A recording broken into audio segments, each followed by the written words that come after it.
आज का विषय है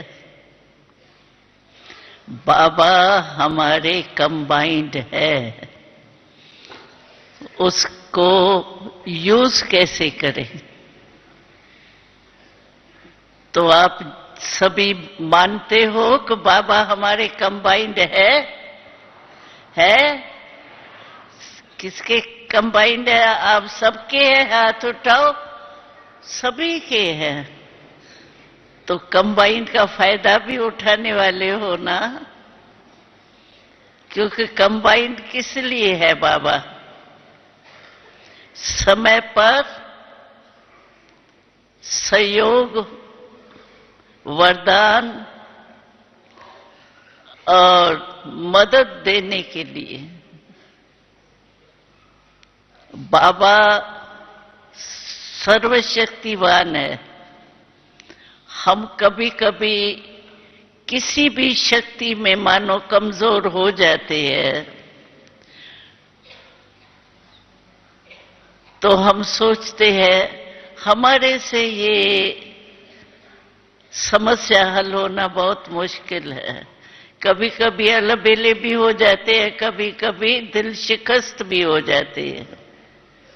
लेकिन बाबा कहते हैं कि आप में कोई भी शक्ति की कमी है, लेकिन जो मैं कंबाइंड हूं वो तो सर्वशक्तिवान है ना।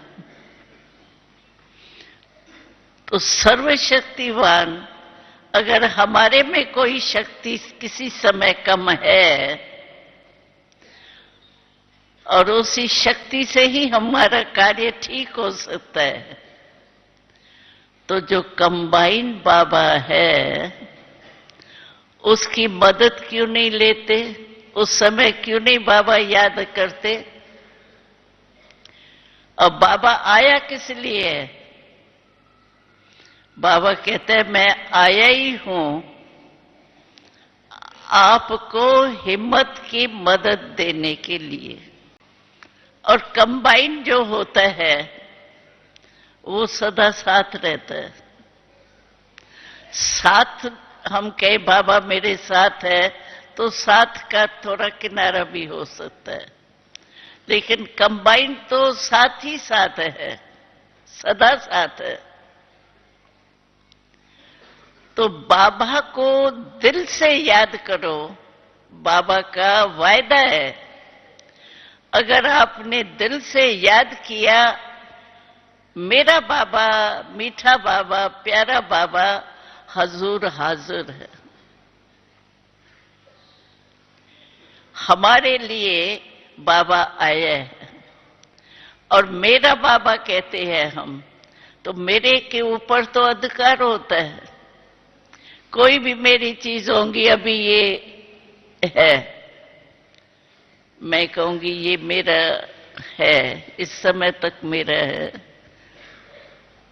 तो मैं जैसे भी चाहूं यहां रखूं, वहां रखूं, कुछ भी करूं, तो मैं इसकी मालिक हूं ना।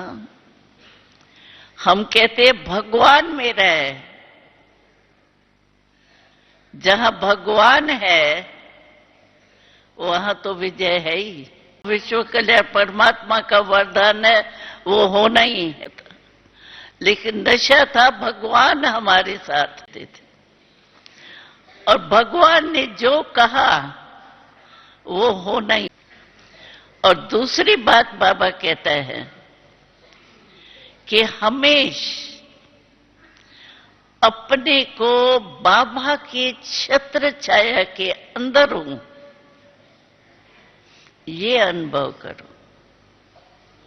जहां बाबा की छत्र छाया होंगी वहां माया की छाया आ ही नहीं सकती।